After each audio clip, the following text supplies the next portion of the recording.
ദൈവനാമ മഹത്വത്തിനായി ഈ ശുശ്രൂഷ സമർപ്പിക്കുന്നത് Annie Nainan and Rebecca Nainan, Nashville, USA.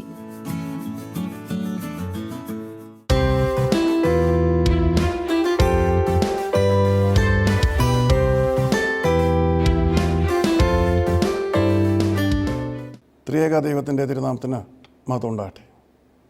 കർത്താവിൽ പ്രിയ സഹോദരങ്ങളെ, ഇന്നത്തെ നമ്മുടെ പ്രാർത്ഥനാ ശുശ്രൂഷ പ്രാർത്ഥനയോടുകൂടി നമുക്ക് ആരംഭിക്കാം. ഞങ്ങളോട് സ്നേഹിക്കുന്ന ഞങ്ങളുടെ സ്വർഗ്ഗസ്ഥപിതാവാം ദൈവമേ, ലോകത്തിലെ വിവിധ രാജ്യങ്ങളിൽ നിന്ന് ഞങ്ങൾ വീണ്ടും അവിടുത്തെ പാദപീഠത്തിലേക്ക് കടന്നു വന്നിരിക്കുന്നു. അടിയങ്ങളുടെ സങ്കടയാതന കേൾക്കുകയും മറുപടി തന്ന് അനുഗ്രഹിക്കുകയും ചെയ്യണമെന്ന് പ്രാർത്ഥിക്കുന്നു.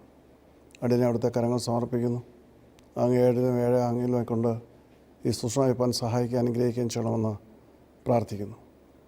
ഈ പ്രാർത്ഥനാ ശുശ്രൂഷ പങ്കുചേരുന്ന എല്ലാ മക്കളെ ഓർത്ത് പ്രാർത്ഥിക്കുന്നു. അങ്ങ് അവർക്ക് കാവലും കോട്ടയും കവചവുമായി അവരെ വഴി നടത്തണമെന്ന് പ്രാർത്ഥിക്കുന്നു. അവിടുത്തെ പുണ്യനാമത്തിലൂടെ മഹത്വപ്പെടുവാൻ യേശുവെ സഹായിക്കാൻ അനുഗ്രഹിക്കുകയും ചെയ്യണമെന്ന് യേശുവിനതിൽ അപേക്ഷിക്കുന്ന കൃപയോടെ കേൾക്കുമാറാണമേ. ആമേൻ. കർത്താവിൽ പ്രിയ സഹോദരങ്ങളെ, ആദ്യമായിട്ട് നമുക്ക് ലഭിച്ചിരിക്കുന്ന പ്രെയർ റിക്വസ്റ്റിന് വേണ്ടി പ്രാർത്ഥിക്കാം.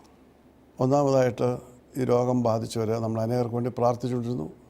ദൈവത്തിൻ്റെ വലിയ കരുണയാൽ അവരിൽ അനേകർ രോഗവിമുക്തരായിരിക്കുന്നു എന്ന് അറിയിച്ചിട്ടുണ്ട്. ഇപ്പോൾ രോഗികളായിട്ട് തുടരുന്ന ഈ മക്കളെ ഓർത്ത് നമുക്ക് പ്രത്യേകം പ്രാർത്ഥിക്കാം. UK നിന്ന് ഡോക്ടർ സുശീൽ, അദ്ദേഹത്തിന് എത്രയും പെട്ടെന്ന് സൗഖ്യം ലഭിക്കുന്നതിന് വേണ്ടി നമുക്ക് പ്രത്യേകം പ്രാർത്ഥിക്കാം. ന്യൂയോർക്കിൽ നിന്ന് പ്രിയപ്പെട്ട മേരിക്കുട്ടി പോസിറ്റീവായിട്ട് ടെസ്റ്റ് ചെയ്തിരിക്കുന്നതിനെ അറിയിച്ചിരിക്കുന്നു. നമുക്ക് മേരിക്കുട്ടിയുടെ സൗഖ്യത്തിനു വേണ്ടി പ്രാർത്ഥിക്കാം. അതോടൊപ്പം ദുബായിൽ നിന്ന് ബിനുവിൻ്റെ സൗഖ്യത്തിനു വേണ്ടി നമുക്ക് പ്രത്യേകമായിട്ട് പ്രാർത്ഥിക്കാം. കൂടാതെ ക്യാൻസർ രോഗത്തിൻ്റേതായിട്ടുള്ള കെടുതിയിൽ പ്രിയപ്പെട്ട മോഹൻ അബുദാബിയിൽ നിന്നും പ്രാർത്ഥനയ്ക്ക് അപേക്ഷിച്ചിട്ടുണ്ട്. അദ്ദേഹത്തിൻ്റെ റേഡിയേഷൻ ട്രീറ്റ്മെൻറ്റ് തുടരുകയാണ്. എന്നാൽ റേഡിയേഷൻ വഹിക്കുവാനുള്ള കെൽപ്പും കരുത്തും പലപ്പോഴും മാനുഷിക ശരീരത്തിന് കുറവാണ്. അത് നിമിത്തം ഉണ്ടാകുന്ന സൈഡ് ഇഫക്ട്സും വളരെയാണ്. അവയിൽ നിന്നൊക്കെയും അദ്ദേഹത്തെ കർത്താവ് കാത്തു സൂക്ഷിച്ച് സൗഖ്യം പകരുന്നതിനായിട്ട് നമുക്ക് പ്രത്യേകമായിട്ട് പ്രാർത്ഥിക്കാം. കാൽഗറിയിൽ നിന്ന് പ്രിയപ്പെട്ട വിനു പ്രാർത്ഥനയ്ക്കായിട്ട് ആവശ്യപ്പെട്ടിരിക്കുന്നു. അദ്ദേഹവും ക്യാൻസർ രോഗിയാണ്. അദ്ദേഹത്തിന് കീമോതെറാപ്പിയാണ് നൽകിക്കൊണ്ടിരിക്കുന്നത്. അതിൻ്റെ ഒരു സെഷൻ ഇന്ന് നടക്കുന്നുണ്ട്. അപ്പോൾ അദ്ദേഹത്തിനും സൗഖ്യം ലഭിക്കുന്നതിനായിട്ട് നമുക്ക് പ്രത്യേകമായിട്ട് പ്രാർത്ഥിക്കാം.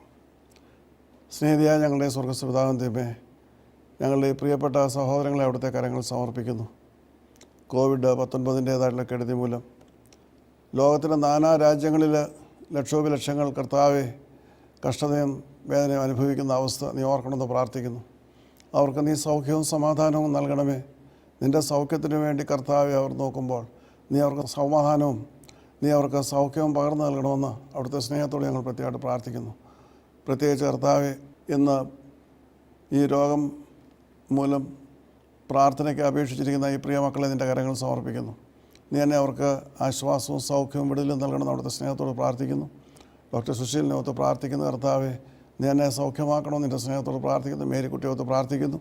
ബിനുവിനെ ഓർത്ത് പ്രത്യേകമായിട്ട് പ്രാർത്ഥിക്കുന്നു. പ്രിയപ്പെട്ട മോഹനെ ഓർക്കണമേ കർത്താവെ, നീ അവൻ്റെ വിടുതലായിരിക്കണമേ. അവൻ നിന്നിൽ പ്രത്യാശ വെച്ച് നിൻ്റെ മുഖത്തേക്ക് നോക്കുന്നു. നീ എന്നെ അവന് സൗഖ്യം നൽകണമെന്ന് പ്രാർത്ഥിക്കുന്നു. പ്രിയപ്പെട്ട വിനുവിനെ ഓർത്ത് പ്രാർത്ഥിക്കുന്നു. അവനെ ഈ കീമോതെറാപ്പിയിൽ കൂട്ടായിരുന്ന് കർത്താവെ അതിവേഗം സൗഖ്യം പ്രാപിപ്പാൻ തക്കവണ്ണം അവിടുന്ന് സഹായിക്കുകയും അനുഗ്രഹിക്കുകയും ചെയ്യണമെന്ന് യേശുവിൽ അപേക്ഷിക്കുന്നു. കൃപയുടെ കേൾക്കുമാറാണമേ. ആമേൻ. അടുത്തതായിട്ട് നമുക്ക് പ്രാർത്ഥിക്കാനുള്ളത് നമ്മുടെ ഭരണനായകന്മാരെ ഓർത്താണ്. അവർക്ക് ഈ കാര്യങ്ങളൊക്കെ നിയന്ത്രിക്കുവാനും ഈ ഒരു രാജ്യത്തെയും ജനങ്ങളെയും സൗഖ്യത്തിലേക്ക് നടത്തുവാനുള്ള എല്ലാ ക്രമീകരണങ്ങളും ചെയ്യേണ്ടതവരാണ്. അപ്പോൾ അവർക്ക് അതിനുള്ള കൃപയും പ്രാപ്തിയും നൽകുന്നതിന് വേണ്ടി ലോകത്തിലെ ഭരണനായകന്മാർക്ക് വേണ്ടി നമുക്ക് പ്രത്യേകം പ്രാർത്ഥിക്കാം. സാമൂഹ്യ പ്രവർത്തകരെ ഓർത്ത് നമുക്ക് പ്രാർത്ഥിക്കാം. സ്വന്തം ജീവൻ പണയം വെച്ചുകൊണ്ട് പ്രവർത്തിക്കുന്ന ആതുര ശുശ്രൂഷ പ്രവർത്തകരെയും സാമൂഹ്യ പ്രവർത്തകരെയും ഓർത്ത് നമുക്ക് പ്രത്യേകമായിട്ട് പ്രാർത്ഥിക്കാം. അതോടൊപ്പം ഈ ശുശ്രൂഷയിലായിരിക്കുന്ന മെഡിക്കൽ രംഗത്തെ സഹോദരങ്ങളെ ഓർത്ത് പ്രാർത്ഥിക്കാം. ആരോഗ്യ പ്രവർത്തകർ വാസ്തവത്തിൽ ഏറ്റവും അധികം രോഗത്തിന് വിധേയരായിക്കൊണ്ടിരിക്കുന്ന എന്ന് പറയുമ്പോൾ ഏറ്റവും അധികം എക്സ്പോസിഷൻ ഉള്ളത് അവർക്കാണ്. അങ്ങനെയുള്ള സാഹചര്യങ്ങളിൽ ലോകത്തിൻ്റെ ഏതു ഭാഗത്തായിരുന്നാലും ഈ COVID-19 രോഗികളെ ശുശ്രൂഷിക്കുന്ന എല്ലാ നേഴ്സിംഗ് സഹോദരിമാർക്കും സൗഖ്യം ലഭിക്കുവാൻ തക്കവണ്ണം എന്ന് പറയുമ്പോൾ അവർക്ക് ദൈവം പ്രതിരോധമായിരിക്കാൻ തക്കവണ്ണം, ദൈവം അവർക്ക് കാവലായിരിക്കാൻ തക്കവണ്ണം നമുക്ക് പ്രത്യേകമായിട്ട് പ്രാർത്ഥിക്കാം. അത് ലോകത്തെമ്പാടുമുള്ള നമ്മുടെ പ്രിയപ്പെട്ട എല്ലാ നേഴ്സിംഗ് സഹോദരിമാരെ ഓർത്താണ് പ്രാർത്ഥിക്കുന്നത്. എന്നാൽ നമ്മുടെ ഈ ശുശ്രൂഷയുമായിട്ട് ബന്ധപ്പെട്ട് അനേക സഹോദരിമാർ പ്രാർത്ഥനയ്ക്കായിട്ട് ആവശ്യപ്പെട്ടിട്ടുണ്ട്. ഇങ്ങനെ നമ്മളോട് പ്രാർത്ഥിക്കാൻ ആവശ്യപ്പെട്ടിരിക്കുന്നത് കൊണ്ടാണ് നാം അവരുടെ പ്രത്യേകമായിട്ടുള്ള പേരുകൾ പറഞ്ഞ് പ്രാർത്ഥിക്കുന്നത്. ധാരാളമുണ്ട്. എങ്കിലും ഏറ്റവും മുൻപന്തിയിൽ നിന്നുകൊണ്ട് പ്രവർത്തിക്കുന്ന, അത് ഈ രോഗത്തിന് ഏറ്റവും അധികം ബാധിക്കുവാൻ സാധ്യതയുള്ള സഹോദരിമാരെയാണ് അപ്രകാരം പ്രാർത്ഥനയ്ക്കായിട്ട് ആവശ്യപ്പെട്ടിരിക്കുന്നത്. അവരെ ഓർത്ത് നമുക്ക് പ്രത്യേകം പ്രാർത്ഥിക്കാം. ന്യൂയോർക്കിൽ നിന്ന് രജി മേരി, കാവ്യ, ടോണിയ, മോളമ്മ, ശാന്തമ്മ, ഷീബ, ബീന, ജെൻസി, രേണു, റൂബി. ഫിലഡൽഫിയയിൽ നിന്ന് അന്ന ജോണിക്കുട്ടി, ബ്രൈറ്റി. ഷാർജയിൽ നിന്ന് സോഫി, ടെസി. കുവൈറ്റിൽ നിന്ന് നീനു പോൾ, സിമി, സുനി. അതോടൊപ്പം തന്നെ അബുദാബിയിൽ നിന്ന് ജെയ്മി, അയർലൻഡിൽ നിന്ന് സോണ, ഫുജറയിൽ നിന്ന് വത്സ പൈലി, ദുബായിൽ നിന്ന് മായ. ഓഫ് കോഴ്സ് നേഴ്സിംഗ് കെയറിലല്ല, ലാബിലാണ് വർക്ക് ചെയ്യുന്നത്. പ്രാർത്ഥന ആവശ്യപ്പെട്ടിരിക്കുന്നു. അരയിൽ നിന്ന് എൽസി, ലിസി, സോണി. ദോഹയിൽ നിന്ന് ഷിബി. UK നിന്ന് അഞ്ജലി പോൾ. ഡോക്ടേഴ്സായിട്ടുള്ളവർ ന്യൂയോർക്കിൽ നിന്ന് ഡോക്ടർ റീന. ഒരുപാട് രോഗികളെ പരിചരിച്ചുകൊണ്ടിരിക്കുകയാണ്. ആ പ്രിയപ്പെട്ട സഹോദരിയെ കർത്താവ് കാത്ത് സൂക്ഷിക്കാനായിട്ട് പ്രത്യേകം പ്രാർത്ഥിക്കാം. അത് ബ്രാഡ്ഫോർഡ് ഇംഗ്ലണ്ടിൽ നിന്ന് ഡോക്ടർ ജെയ്, ഡോക്ടർ റെബേക്ക. ഇവിടെ നാട്ടിൽ നിന്ന് doctor Rini Mary Thomas, doctor Mathew Thomas തുടങ്ങിയ ഡോക്ടേഴ്സിനെ ഓർത്ത് നമുക്ക് പ്രത്യേകമായിട്ട് പ്രാർത്ഥിക്കാം. കൂടാതെ മിലൻ, ഇറ്റലിയിലെ നിന്ന് പ്രിയപ്പെട്ട ജെയിൻ നമ്മോട് പ്രാർത്ഥനയ്ക്ക് ആവശ്യപ്പെട്ടിരിക്കുന്നു. ഈ ആഴ്ചകളത്രയും ഒരു സെൽഫ് ക്വാറൻറ്റൈൻ പോലെയാണ് അവൾ തനിച്ച് ഫ്ലാറ്റിൽ കഴിഞ്ഞിരുന്നത്. കാരണം റൂമിലെത്തപ്പെടുവാൻ കഴിയാതെ മിലനിൽ ഒറ്റപ്പെട്ടു പോയ സാഹചര്യത്തിലുള്ള ഒരു വിദ്യാർത്ഥിനിയാണ് ജെയിൻ. ചെറുപ്പകാലം മുതൽ നമ്മുടെ ശുശ്രൂഷയിൽ വളർന്നതാണ്. ഇവിടെ ഇത്രത്തോളം അവളുടെ അതേ ബിൽഡിങ്ങിൽ നിന്ന് ഒരുപാട് പേരെ കൊണ്ടുപോകുമ്പോഴും രോഗികളായിട്ട് എപ്പോഴും അലാം കേട്ട് ആംബുലൻസിൻ്റെ സൈറൻ കേട്ടൊക്കെ അവൾ നോക്കുമ്പോൾ അനേകരെ അവരുടെ ബിൽഡിങ്ങിൽ നിന്ന് കൊണ്ടുപോകുമ്പോഴും കർത്താവ് ഇതുവരെയും അവളെ ഉള്ളം കയ്യിൽ സൂക്ഷിച്ചു. തുടർന്നും സൂക്ഷിക്കുന്നതിന് വേണ്ടിയിട്ട് നമുക്ക് പ്രത്യേകം പ്രാർത്ഥിക്കാം. കഴിഞ്ഞ ദിവസം എന്നെ വിളിച്ച് പറഞ്ഞു, എനിക്കെപ്പോഴും ബലം നൽകുന്നത് വേർഡ് ടു വേൾഡ് റേഡിയോയിലെ സാമീപ്യമാണ്. എപ്പോഴും നമ്മുടെ ടെലിവിഷൻ സംപ്രേഷണങ്ങളില്ല, എന്നാൽ വേർഡ് ടു വേൾഡ് റേഡിയോ എപ്പോഴും കേൾക്കാൻ കഴിയും. അതിലൂടെയുള്ള ഗാനങ്ങൾ, അതിലൂടെയുള്ള പ്രോഗ്രാംസ് എന്നെ ഒരുപാട് ബലപ്പെടുത്തി. അതാണ് വാസ്തവമായിട്ട് കഴിഞ്ഞ 5-6 ആഴ്ചയായിട്ട് എനിക്ക് കൂടുതൽ ബലവും ശക്തിയും നൽകി ധൈര്യത്തോടെ മുൻപോട്ട് പോകാൻ കഴിയുന്നതെന്ന് എന്നെ അറിയിക്കുകയുണ്ടായി. കൂടാതെ ഈ പ്രോഗ്രാം സ്പോൺസർ ചെയ്തിരിക്കുന്ന പ്രിയപ്പെട്ട ആനി നൈനനെയും റെബേക്ക നൈനനെ ഓർത്ത് പ്രത്യേകമായിട്ട് പ്രാർത്ഥിക്കാം. ന്യൂയോർക്കിൽ നിന്ന് ആൻസി ഓർത്ത് നമുക്ക് പ്രത്യേകം പ്രാർത്ഥിക്കാം. ഫിലഡൽഫിയയിൽ നിന്ന് റോസമ്മ ജെയിംസിനെ ഓർത്ത് അവരുടെ കുടുംബത്തെ ഓർത്ത് നമുക്ക് പ്രത്യേകമായിട്ട് പ്രാർത്ഥിക്കാം. ഫിലിപ്പൈൻസിൽ നിന്ന് മറിയ, മാക്സിൻ, മാർട്ടിന, അതോടെ അറബിൻ, യൂജിൻ, ഇംതിയാസ് തുടങ്ങിയവരെ ഓർത്ത് നമുക്ക് പ്രത്യേകം പ്രാർത്ഥിക്കാം. അതോടൊപ്പം സമാന രീതിയിൽ രോഗികളായിരിക്കുന്ന എല്ലാവരെയും കർത്താവ് കാത്ത് സൂക്ഷിക്കുന്നതിനായിട്ട് നമുക്ക് പ്രാർത്ഥിക്കാം. ഇവരൊക്കെയും അപകടത്തിൻ്റെ മുന്നിൽ നിൽക്കുന്നവരാണ്. അത്രമാത്രം അത്യാപത്തുകൾ അവരുടെ മുമ്പിൽ നിൽക്കുമ്പോൾ പ്രത്യേകമായിട്ട് സഹായത്തിന് വേണ്ടിയിട്ടാണ് അവരപേക്ഷിക്കുന്നത്. അതുകൊണ്ട് നമ്മൾ ഇവരെ എല്ലാം ഓർത്ത് നമുക്ക് പ്രത്യേകമായിട്ട് പ്രാർത്ഥിക്കാം. സ്നേഹിതയായ ഞങ്ങളുടെ സ്വർഗ്ഗസ്ഥപിതാവും ദൈവമേ, ഞങ്ങൾ ഈ സഹോദരങ്ങളെ ഓർത്ത് പ്രത്യേകമായിട്ട് പ്രാർത്ഥിക്കുന്നു. രോഗനിമിത്തം കഷ്ടപ്പെടുന്നവരെ നിൻ്റെ കരങ്ങൾ സമർപ്പിക്കുന്നു. ചികിത്സാ രംഗത്തുള്ള എല്ലാ നേഴ്സിംഗ് സഹോദരിമാരെയും ഡോക്ടേഴ്സിനെയും പാരാമെഡിക്കൽ വർക്കേഴ്സിനെയും നിൻ്റെ കരങ്ങളിലേക്ക് സമർപ്പിക്കുകയാണ്. പല തലങ്ങളിലാണല്ലോ കർത്താവെ പ്രവർത്തിക്കുന്നത്. ആ തലങ്ങളിലൊക്കെയും അവിടുത്തെ ദിവ്യസാന്നിധ്യം അവർക്ക് കൂട്ടായിരിക്കുകയും അങ്ങ് അവർക്ക് കവചമായി അവരെ പരിപാലിക്കുകയും ചെയ്യണമേ. ഒരു വലിയ പ്രതിരോധത്തിൻ്റേതായിട്ടുള്ള നില കെട്ടിപ്പടുക്കുവാൻ മരുന്നുകളൊന്നുമില്ല, പ്രതിവിധിയായിട്ടും മരുന്നുകൾ കാണുന്നില്ല. അതിൻ്റെ നടുവിൽ യഹോവ ദൈവമായി അവരെ കാത്ത് സൂക്ഷിക്കണമെന്ന് അങ്ങയുടെ സ്നേഹത്തോട് പ്രാർത്ഥിക്കുന്നു. അവരെ ഓരോരുത്തരെയും നിൻ്റെ കരങ്ങളിലേക്ക് സമർപ്പിക്കുന്നു. നീ തന്നെ അവർക്ക് സൗഖ്യവും സാന്ത്വനവും സമാധാനവും നൽകി വഴി നടത്തണമേ. കൃപയാൽ പരിപാലിക്കണമെന്ന് യേശുനാമത്തിൽ അപേക്ഷിക്കുന്നു. കൃപയോടെ കേൾക്കുമാറാണമേ. ആം. ത്രിയേക ദൈവത്തിൻ്റെ തിരുനാമത്തിന് മഹത്വം ഉണ്ടാകട്ടെ. ഇന്ന് COVID-19 മഹാമാരിയിൽ നിന്ന് രക്ഷപ്രാപിക്കുവാൻ തക്കവണ്ണം അനേകായിരങ്ങളാണ് പ്രാർത്ഥിച്ചുകൊണ്ടിരിക്കുന്നത്. പ്രാർത്ഥനയ്ക്കായിട്ട് അപേക്ഷിക്കുന്നവർ വളരെയധികമാണ്. ഇതുപോലെയുള്ള ശുശ്രൂഷകളിൽ, ദേവാലയങ്ങളിൽ, സഭകളിൽ ഒക്കെയും ഇന്ന് ലക്ഷോപലക്ഷങ്ങൾ പ്രാർത്ഥിച്ചുകൊണ്ടിരിക്കുകയാണ്. എന്നാൽ ഈ പ്രാർത്ഥനയുടേതായിട്ടുള്ള പ്രതികരണം, പ്രാർത്ഥനയുടെ മറുപടി അധിഷ്ഠിതമായിരിക്കുന്നത് ഒരു വ്യക്തിക്ക് യേശുവുമോടുള്ള ബന്ധത്തിലാണ് എന്നുള്ളത് അനേകർ ചിന്തിക്കാറില്ല. അപ്പോൾ ഇവിടെ തന്നെ വരുന്ന പ്രയർ റിക്വസ്റ്റിന് വേണ്ടി എല്ലാം ഇവിടെ വായിക്കുന്നില്ല. കാരണം ആഴ്ചയിൽ 2 ദിവസം മാത്രമേ ശുശ്രൂഷയുള്ളൂ. അപ്പോൾ കഴിഞ്ഞ പ്രാവശ്യം വായിച്ച് ഈ പ്രാവശ്യം അത് വായിക്കാറില്ല. ഈ വരുന്ന പ്രയർ റിക്വസ്റ്റ്, പ്രാർത്ഥനാവശ്യങ്ങൾ നമ്മൾ അത് ദിവസം പ്രാർത്ഥിച്ചു വിടുകയാണ്. എന്നാൽ ഒരു വ്യക്തി പ്രാർത്ഥനയ്ക്ക് ആവശ്യപ്പെട്ട് പ്രാർത്ഥിക്കുവാൻ തക്കവണ്ണം മറ്റുള്ളവരോട് പറയുമ്പോൾ അവർ പ്രാർത്ഥിക്കുന്നു. എന്നാൽ ഒരു വലിയ സത്യം ഇതിൽ അന്തർലീനമായിരിക്കുന്നു. ഈ പ്രാർത്ഥനയ്ക്കുള്ള മറുപടി അധിഷ്ഠിതമായിരിക്കുന്നത് പ്രാർത്ഥിക്കുവാൻ ആവശ്യപ്പെട്ട വ്യക്തിക്ക് യേശുവുമായിട്ടുള്ള ബന്ധത്തിലാണ്. ആ ബന്ധം എങ്ങനെയാണെന്നുള്ളത് വളരെ സുപ്രധാനമായ കാര്യമാണ്. ഇപ്പോൾ ഒരാൾ എന്നോട് പ്രാർത്ഥിക്കുവാൻ ആവശ്യപ്പെടുമ്പോൾ ഈ സാഹചര്യത്തിൽ ഒരിക്കലും എനിക്കവരോട് താങ്കളുടേതായിട്ടുള്ള യേശുവുമായിട്ടുള്ള ബന്ധം എങ്ങനെയാണെന്ന് ചോദിക്കുവാൻ കഴിയുകയില്ല. അപ്പോൾ ഞാൻ ആ വ്യക്തിക്ക് വേണ്ടി പ്രാർത്ഥിക്കുന്നു. പക്ഷേ ഈ പ്രാർത്ഥന സ്വർഗോന്നതങ്ങളിലേക്ക് എത്തുമ്പോൾ സ്വർഗത്തിലെ ദൈവം പ്രതികരിക്കുന്നത് ഈ പ്രാർത്ഥിക്കപ്പെടുന്ന വ്യക്തിക്കും ദൈവത്തിനും തമ്മിലുള്ള ആ ബന്ധത്തെ എങ്ങനെയാണെന്ന് പരിശോധിച്ചിട്ടാണ്. അപ്പോൾ ഭൂമിയിൽ വെച്ച് നാം കുറച്ച് പ്രാർത്ഥനകൾ കഴിച്ചു കഴിഞ്ഞാൽ എല്ലാവരെയും ദൈവം അങ്ങ് സൗഖ്യമാക്കും എന്ന് എനിക്ക് വിശ്വാസമില്ല. കാരണം ഇത് ദൈവവുമായിട്ടുള്ളൊരു വ്യക്തിയുടെ ബന്ധത്തെ ആശ്രയിച്ചാണ് ദൈവത്തിൻ്റെ സൗഖ്യവും സമാധാനവും സാന്ത്വനവും ലഭിക്കുന്നത്. അപ്പോൾ ഒരു ചോദ്യം നിങ്ങൾ ചോദിച്ചേക്കാം, എന്നാൽ പിന്നെ ഇങ്ങനെ പ്രാർത്ഥിപ്പിക്കേണ്ട കാര്യമില്ല. കാര്യമുണ്ട്.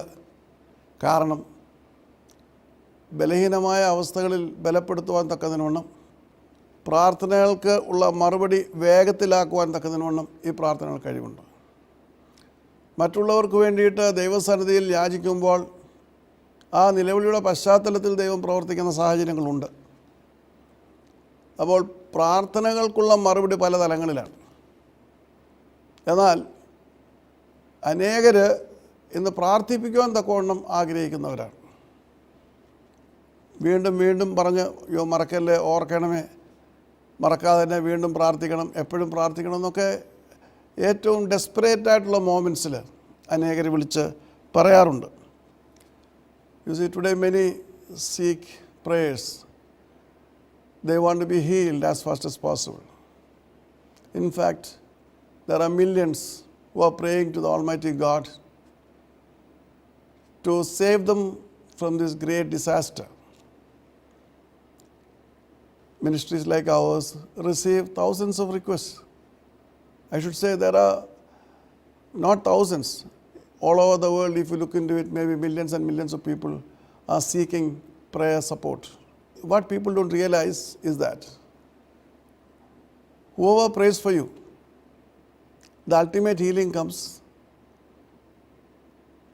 only by your relationship with God. If you don't have any relationship with God, whoever prays for you, however others pray for you, there won't be any results. This is what I have experienced myself. So there are situations when people request for prayers and they come for prayer support, and we just pray for them. We don't know what is their background. But many a time we find that their relationship with God is not intact. They do not have a relationship with God. So without a relationship with God, whoever prays for you, well, that prayer will not fetch the expected results. That's what I would say. It's for God to accept receive and grant the prayer request. But when you don't have a relationship with God and you want others to pray for you in a calamity, how will God act? This is something which you have to consider. Now, when we look in this view, we find 4 sets of people in the world. First group is the biggest group. They don't believe in God. They don't bother about religion and such stuff. They are free, happy-go-lucky. Now, the second group, they are Christians. They know about God. They know about Jesus. They are brought up in Christian families, all right. But they too don't bother about God. They don't bother about prayers. They just go about their business in the worldly ways. And there is a third set of people who have really experienced the power of God, who have experienced Jesus in their lives, and they know that Jesus is the ultimate truth and He is the only God. All this they know, but they are shy to speak out about Jesus. They like to remain in secret. They want to be secret disciples of Jesus. And fourthly, there's a group. It's a very small group. They are not bothered about the retaliations or repercussions of being testimonies for Jesus. They stand tall and speak about Jesus anywhere and everywhere. They don't care about the consequences. So generally, all of us can be placed into one of these groups. ഞാൻ പറഞ്ഞു വന്നത്, ഈ പ്രാർത്ഥനയ്ക്കായിട്ട് അപേക്ഷിച്ച് വരുന്നവർ 4 വ്യത്യസ്ത ഗ്രൂപ്പുകളിൽ പെടുന്നവരാണ്. ഒന്ന്, ദൈവമില്ല എന്ന് പറഞ്ഞുകൊണ്ട് ദൈവത്തെ വിളിക്കുവാൻ കൂട്ടാക്കാതെ യാതൊരു മതത്തിലും വിശ്വസിക്കാതെ ഇങ്ങനെ പോകുന്നവർ. അവരും ഈ കെടുതിയും പ്രാർത്ഥനയും തമ്മിൽ ഒരു ബന്ധവുമില്ല. ഇപ്പോൾ പോലും പ്രാർത്ഥിക്കുവാൻ അവർ കൂട്ടാക്കുകയുമില്ല. രണ്ടാമത്തെ കൂട്ടത്തിൽപ്പെടുന്നവർ ക്രിസ്തീയ ഭവനങ്ങളിൽ ജനിച്ച് വളർന്നവരാണ്. യേശുക്രിസ്തുവിനെക്കുറിച്ച് അറിയാം, യേശുക്രിസ്തുവിൻ്റെ അത്ഭുതങ്ങളെക്കുറിച്ച് പഠിച്ചിട്ടുണ്ട്, കേട്ടിട്ടുണ്ട്. എന്നാൽ യേശുക്രിസ്തുവിൻ്റേതായിട്ടുള്ള പ്രവർത്തനങ്ങളിൽ യാതൊരു രീതിയിലും ഇടപെടാൻ കഴിയാത്തവരാണ്. ആരാധനകളിൽ പോകാൻ സാധ്യമല്ല, ആരാധിക്കുവാൻ സാധ്യമല്ല, പ്രാർത്ഥന കൂട്ടങ്ങളിൽ പോകാൻ സാധ്യമല്ല. ക്രിസ്ത്യാനികളാണ്, നാമമാത്ര ക്രിസ്ത്യാനികൾ. അവരും ഇങ്ങനെയൊരു തരുണത്തിൽ, ഇപ്രകാരമുള്ള ഒരു ഘട്ടത്തിൽ പ്രാർത്ഥിക്കുമ്പോൾ ഒന്നാമതായിട്ട് അവരുടെ പ്രാർത്ഥന സ്വർഗത്തിൽ സ്വീകരിക്കപ്പെടണമെങ്കിൽ യേശുക്രിസ്തുവുമായിട്ടുള്ള ഒരു ബന്ധം അവർ സ്ഥാപിക്കേണ്ടിയിരിക്കുന്നു. അവർ മറന്നുപോയ ക്രിസ്തുവിനെ അവർ കണ്ടെത്തേണ്ടിയിരിക്കുന്നു. അവർ അവഗണിച്ച് കളഞ്ഞ ക്രിസ്തുവിനെ അവർ സ്വീകരിക്കേണ്ടിയിരിക്കുന്നു.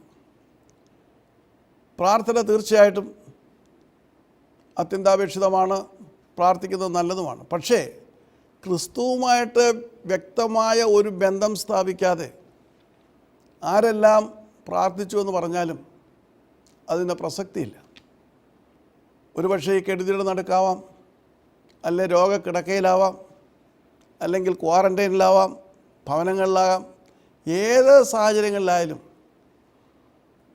കർത്താവിനെ അറിഞ്ഞ ഒരു വ്യക്തി, മനസ്സിലാക്കിയ ഒരു വ്യക്തി കർത്താവിനോട് പ്രാർത്ഥിക്കുമ്പോൾ കർത്താവുമായിട്ട് ഒരു പുതിയ ഉടമ്പടിയുമായിട്ടാണ് പ്രാർത്ഥിക്കേണ്ടത്.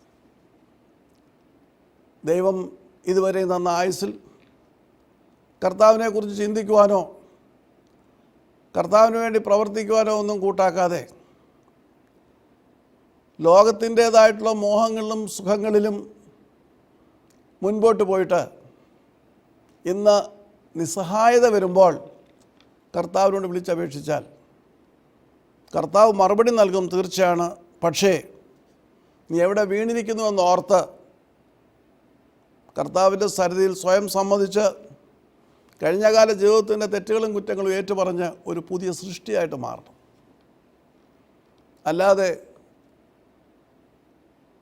ഏതെങ്കിലും തരത്തിൽ ഈ കെടുതി മൂലം പീഡിപ്പിക്കപ്പെടുന്ന അവസ്ഥയിൽ പ്രാർത്ഥിക്കാൻ ആവശ്യപ്പെട്ട് മറ്റുള്ളവരെ കൊണ്ട് പ്രാർത്ഥിപ്പിച്ചാൽ ആ പ്രാർത്ഥനയ്ക്ക് എത്രമാത്രം മറുപടി ലഭിക്കുമെന്നുള്ളത് സംശയമുള്ള കാര്യമാണ്.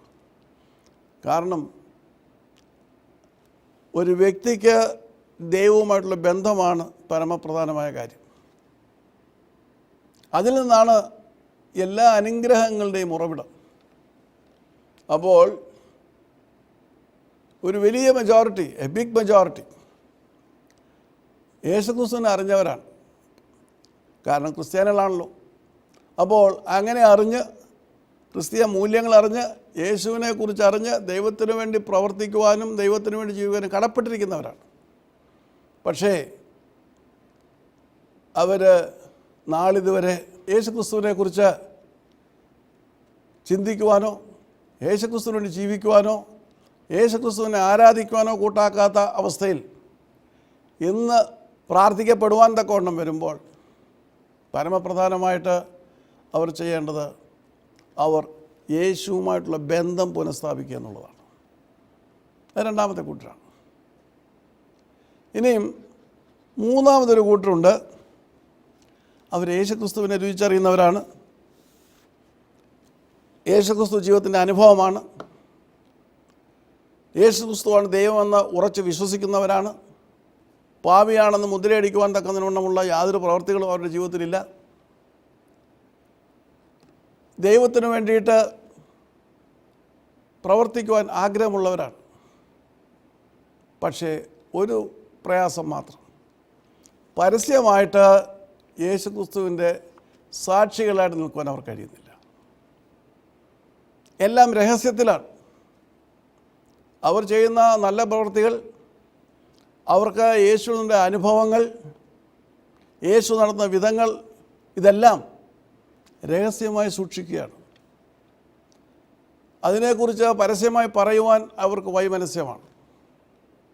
എന്നാൽ ഇപ്രകാരം ഒരു സാഹചര്യം വരുമ്പോൾ അവർ കർത്താവിന് വേണ്ടി എഴുന്നേൽക്കേണ്ട സാഹചര്യമാണ് ഉളവാകുന്നത്. They are secret disciples of Jesus. I told you, the first group who don't believe in God and they don't care about religion. The second group, people who are born as Christians, brought up in Christian families, but they don't bother about worship. They don't bother about Jesus Christ in the pursuit of worldly happiness. They're out and out to live the life with all its splendor, with all its luxury, with all its comfort. They have no time for God in their lives. Well, this is a vast majority of Christians. Now, in such a situation, if they want to turn to God or if they request others to pray for them, well, nobody would like to ask how exactly you are or what exactly is your relationship with God. Everybody would pray. But what is of paramount importance is that you should establish a relationship with Jesus. It is then the prayers are answered. It is then that your healing is fast. It will accelerate the answers from heaven. You have to repent and surrender yourself to Jesus. Tell Jesus all that has happened in your past, and now you have forgotten Jesus. Accept Him as your Savior, and then make a new commitment to God. Then your prayers also would be answered. When others pray for you, definitely your spiritual life would sprout again. You would find heavenly answers coming soon, faster. But if you continue in the same way, without caring for Jesus and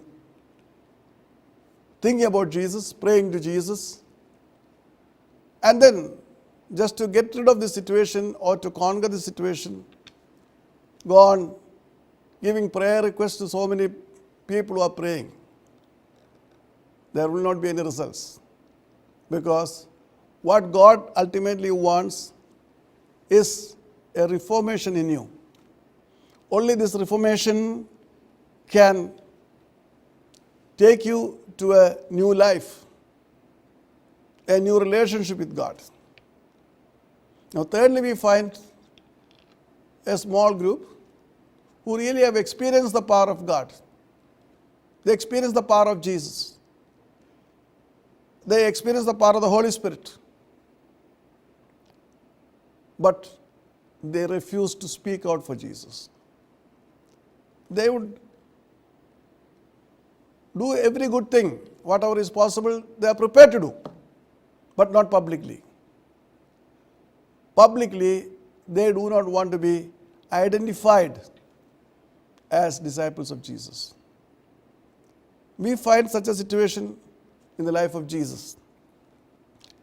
If you could read St. Matthew chapter 27, verse 57, we find that there. വിശുദ്ധ മത്തായിയുടെ സുവിശേഷം 27-ാം അധ്യായം 57-ാം വാക്യത്തിൽ ഇപ്രകാരം ഒരു വ്യക്തിയെ നമുക്ക് കാണുവാൻ കഴിയും. സന്ധ്യയായപ്പോൾ അരിമത്ഥ്യക്കാരനായ യോസഫ് എന്ന ധനികൻ അവിടെ എത്തി. അവൻ യേശുവിൻ്റെ ശിഷ്യനായിരുന്നു. സന്ധ്യയായപ്പോഴാണ് എത്തുന്നത്. യേശു മരിച്ചു, മൃതദേഹം ക്രൂശിൽ കിടക്കുകയാണ്. അവിടെ അടുത്തുള്ളത് 3 സ്ത്രീകൾ മാത്രമാണ്. അവർക്ക് മൃതദേഹം ക്രൂശിൽ നിറക്കുവാൻ സാധ്യമല്ല. ക്രൂശിക്കപ്പെട്ട ഒരു മൃതശരീരം ഇറക്കണമെങ്കിൽ അതിന് ഔദ്യോഗികമായിട്ടുള്ള നാടുവാഴിയുടെ അനുവാദം ആവശ്യമാണ്. അല്ലെങ്കിൽ പടയാളികൾ വന്ന് കാലൊടിച്ച് അവരെടുത്തുകൊണ്ട് പോയി എവിടെയെന്ന് വെച്ചാൽ കുഴിച്ചിടും. അങ്ങനെ ഇരിക്കുന്ന സാഹചര്യത്തിലാണ് വിശുദ്ധ മത്തായി യേശുവിൻ്റെ ശിഷ്യനാണ് എന്ന് രേഖപ്പെടുത്തുന്ന അരിമത്ഥ്യക്കാരനായ യോസഫ് അവിടെ വരുന്നത്. അപ്പോൾ അതിനെക്കുറിച്ച് ഉള്ള വിശദീകരണങ്ങൾ അവിടെ കാണുന്നുണ്ട്. വിശുദ്ധ മത്തായിയുടെ സുവിശേഷം 27-57 തന്നെ പറയുന്നുണ്ട്, അവൻ ധനികനായിരുന്നു. ധനികനായ മനുഷ്യനായിരുന്നു യോസഫ്. വിശുദ്ധ മർക്കോസിൻ്റെ സുവിശേഷം 15-43 പറയുന്നുണ്ട്, അവൻ ശ്രേഷ്ഠ മന്ത്രിയും അതെ ദൈവരാജ്യത്തിന് വേണ്ടി കാത്തിരിക്കുന്നവനുമായിരുന്നു. ലൂക്കോസിൻ്റെ സുവിശേഷത്തിൽ ലൂക്കോസ് പറയുന്നത് നല്ലവനാണ്, നീതിമാനാണ്. അങ്ങനെ ഒരുപാട് സൽഗുണങ്ങളുള്ള ഒരു മനുഷ്യനാണ് ഈ മനുഷ്യൻ. We find that Joseph from Arimathea, he comes to the foot of the cross in the evening. He had gone to Pilate and had got permission to bury Jesus. And all the 4 evangelists speak well of him. St. Matthew says he was a rich man, and Mark says he was a minister, and he was one waiting for the kingdom of God. And Luke says he was good and just man. He also says he was waiting for the kingdom of God. Now St. John says he was a secret disciple of Jesus. He was a member of the Sanhedrin, 71-member ruling body of the Jewish religion. He was a secret disciple because he was afraid of the Jews. He was against all what was going on about Jesus, but he had no guts to go against it. St. Luke chapter 23 verse 51 says, he refused to stand up for Jesus. That's the thing. He was a member of the Sanhedrin, and Sanhedrin is the supreme body, governing body of the Jews. So Joseph could not stand against the decision or could not stand for Jesus in the Sanhedrin. There was another disciple, a very wealthy man, Nicodemus. They were two members of the Sanhedrin, but neither of them could speak for Jesus. Neither of them are present to oppose the priests and high priests and other members of the Sanhedrin. They were afraid. മറ്റൊരു രഹസ്യ ശിഷ്യനുണ്ട്, നിക്കോദിമോസ്. വലിയ ധനികനായ മനുഷ്യനാണ്. യോസഫ് എന്ന് പറയുന്നത് മന്ത്രിയാണ്, സ്വാധീനം വളരെ ഉണ്ട്. യേശുക്രിസ്തുവിൽ വിശ്വസിച്ചവനാണ്, യേശുക്രിസ്തുവിൻ്റെ ശിഷ്യനാണ്.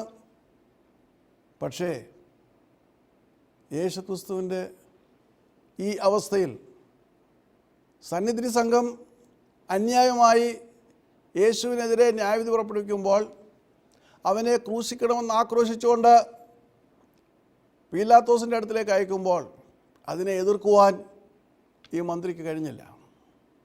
അവൻ നീതിമാനാണ്, ദൈവരാജ്യത്തെ കാത്തിരിക്കുന്നതാണ്. പക്ഷേ അവനൊരു പ്രശ്നമുണ്ടായിരുന്നു, അവന് ഭയമായിരുന്നു. കാരണം ജനസമ്മതനാണ്, ധനികനാണ്, നീതിമാനെന്ന് എല്ലാവരും അംഗീകരിക്കുന്നവനാണ്. ദൈവരാജ്യത്തെ കാത്തിരിക്കണമെന്നുള്ള ഒരു വലിയ മുദ്ര അവൻ്റെ മുഖത്തുണ്ട്. അപ്പോൾ യേശുവിന് വേണ്ടി സംസാരിക്കുകയാണെങ്കിൽ, യേശുവിൻ്റെ ശിഷ്യനാണെന്ന് പരസ്യമായിട്ട് അറിയുകയാണെങ്കിൽ ഇവയ്ക്കൊക്കെയും കോട്ടം തട്ടും എന്നുള്ളതിന് യാതൊരു സംശയവുമില്ല. കാരണം മഹാപുരോഹിതന്മാരും പരീശന്മാരും സദൂക്യരും എല്ലാം ചേർന്ന് ഭരിക്കപ്പെടുന്ന യഹൂദ സഭയിൽ അവൻ്റെ സ്ഥാനം നഷ്ടപ്പെടും. അവൻ്റെ സ്ഥാനം നിലനിർത്തുവാൻ കഴിയണമെങ്കിൽ അവന് മൗനമായിട്ട് തുടർന്നേ മതിയാവും. യേശുക്രിസ്തുവിൽ വിശ്വസിക്കുകയും യേശുക്രിസ്തുവിൻ്റെ രഹസ്യ ശിഷ്യനായിട്ട് മുൻപോട്ട് പോവുകയും ചെയ്തിരുന്ന യോസഫിന് യേശുക്രിസ്തു വേണ്ടി പരസ്യമായിട്ട് ഒന്നും പറയുവാൻ കഴിഞ്ഞില്ല. ഒരുപക്ഷെ അരിമത്തിയിലെ യോസഫും നീക്കോദിമോസും സന്നിധി സംഘത്തിൽ യേശുവിന് വേണ്ടി വാദിക്കുവാൻ ചെന്നിരുന്നുവെങ്കിൽ ചരിത്രം മറ്റൊരു രീതിയിലേക്ക് പോകുമായിരുന്നു. പക്ഷേ യേശുക്രിസ്തുവിന് വേണ്ടി എഴുന്നേൽക്കുവാൻ അവർ കഴിയാതിരുന്നത് അവർക്ക് ചില നഷ്ടങ്ങൾ ഉണ്ടാകും എന്നുള്ളതുകൊണ്ടാണ്. യേശുക്രിസ്തുവിൻ്റെ അനുഗ്രഹങ്ങളെല്ലാം പ്രാപിക്കുകയും യേശുക്രിസ്തു ദൈവപുത്രനെന്ന് വിശ്വസിക്കുകയും യേശുവിനെ ജീവിതത്തിൽ അനുഭവമാക്കുകയും ചെയ്യുന്ന അനേകർക്ക് ഇന്ന് പരസ്യമായിട്ട് യേശുവിൻ്റെ സാക്ഷികളാകാൻ കഴിയുന്നില്ല. ഇതെൻ്റെ ആത്മീയ ശുശ്രൂഷയുടെ അനുഭവമാണ്. പലർക്കും പല കാര്യങ്ങൾക്ക് വേണ്ടി പ്രാർത്ഥിക്കണം, അവരുടെ പ്രയാസഘട്ടങ്ങളിൽ അവർ പ്രാർത്ഥിക്കുകയോ ഉപവസിക്കുകയൊക്കെ ചെയ്യും. പക്ഷേങ്കിൽ പരസ്യമായിട്ട് ഒരിക്കലും ഈ ശുശ്രൂഷയുമായിട്ട് ബന്ധമുണ്ടെന്ന് പറയുകയില്ല. കാരണം അങ്ങനെ പറഞ്ഞാൽ അവരുടെ സാമൂഹ്യ സ്ഥാനമാനങ്ങൾക്ക് കോട്ടം സംഭവിക്കും. അവരുടെ സഭാതലത്തിലുള്ള സ്വാധീനങ്ങൾക്ക് കോട്ടം സംഭവിക്കും. യേശുവിൻ്റെ അനുഭവത്തെക്കുറിച്ച് പറയുവാനുള്ള വൈമനസ്യം എന്താണെന്ന് ചോദിച്ചാൽ അവരെ മറ്റൊരു തലത്തിലേക്ക് സമൂഹം തള്ളിമാറ്റും. അവരുടേതായിട്ടുള്ള ദൈനംദിന ജീവിതത്തിൽ, ഔദ്യോഗിക ജീവിതത്തിൽ, സാമൂഹ്യ ജീവിതത്തിൽ ഒക്കെയും ഒരു വ്യത്യസ്തമായ തലത്തിലേക്ക് അവർ തഴയപ്പെടും. അതുകൊണ്ട് അവർ ഉപവസിക്കുന്നവരാണ്, അവർ പ്രാർത്ഥിക്കുന്നവരാണ്, യേശു ക്രിസ്തുവിൻ്റെ അനുഭവങ്ങൾ പങ്കിടുന്നവരാണ്. മാത്രമല്ല വല്ലതൊക്കെ വേണമെങ്കിൽ കൊടുക്കുകയും ചെയ്യും ദൈവത്തിന് വേണ്ടി. എന്നാൽ യേശു ക്രിസ്തു വേണ്ടി എഴുന്നേറ്റ് നിൽക്കുവാൻ അവർ കഴിവില്ല. യേശുവിൻ്റെ ജീവിതത്തിൻ്റെ അനുഭവമാണെന്ന് സാക്ഷിക്കുവാൻ സാധ്യമല്ല. ഭയമാണ്. They are afraid. Joseph of Arimathea was afraid. Joseph was afraid because his standing in the Jewish church would be shattered. There was a great acceptance for him. He was rich. He was considered good and just, waiting for the kingdom of God. And also he was a member of the Sanhedrin, a big position. 71-member Sanhedrin was the supreme ruling body of the Jewish church. So he would lose all that if he identify himself with Jesus. He wanted to remain as a secret disciple. And he remained a secret disciple till the moment Jesus died. യേശു മരിക്കുന്നത് വരെ അവൻ യേശുവിൻ്റെ രഹസ്യ ശിഷ്യനായിട്ട് തുടർന്നു. എന്നാൽ യേശു മരിച്ചു കഴിഞ്ഞപ്പോൾ അവൻ്റെ ജീവിതത്തിൽ അവനൊരു പുതിയ തീരുമാനമെടുത്തു. ജീവിച്ചിരിക്കുമ്പോൾ യേശുവിനെ കുറിച്ച് പറയുവാനും യേശുവിടെ നിൽക്കുവാനും അവന് കഴിഞ്ഞില്ല. എന്നാൽ മരിച്ചു കഴിഞ്ഞപ്പോൾ യേശുവിന് വേണ്ടി എഴുന്നേൽക്കുവാൻ അവൻ തീരുമാനിച്ചു. ക്രൂശിക്കപ്പെട്ട ഒരു വ്യക്തിക്ക് ആരും തുണയായിട്ട് ചെയ്യുകയില്ല. ആ ക്രൂശിക്കപ്പെട്ട വ്യക്തിയുമായിട്ട് ഏതെങ്കിലും തരത്തിൽ ബന്ധമുണ്ടെങ്കിൽ, പ്രത്യേകിച്ച് സന്നിധി സംഘത്തിൻ്റെ ശുപാർശ പ്രകാരം യഹൂദ മതത്തിനെതിരെ പ്രവർത്തിച്ചു എന്നുള്ള കുറ്റം, ദൈവദൂഷണം പറഞ്ഞു എന്നുള്ള കുറ്റം ഒക്കെ ചാർത്തി ക്രൂശിക്കപ്പെട്ട ഒരു വ്യക്തിയെ ഏതെങ്കിലും തരത്തിൽ അനുകൂലിക്കുകയാണെങ്കിൽ തീർച്ചയായിട്ടും ആദ്യത്തേക്കാൾ ദോഷമാണ് പിന്നീടുണ്ടാകുന്നത്. ഇവിടെ ജോസഫ് അതിന് തയ്യാറായി. അവൻ യേശുക്രിസ്തുവിന് വേണ്ടി ഒരു പുതിയ തീരുമാനമെടുത്തു. മറ്റാർക്കും പീലാത്തോസിൻ്റെ അടുക്കൽ പോയി യേശുക്രിസ്തുവിൻ്റെ മൃതദേഹത്തെക്കുറിച്ച് ചോദിക്കുവാൻ സാധ്യമല്ല. അവിടെ ശിഷ്യന്മാരാരുമില്ല.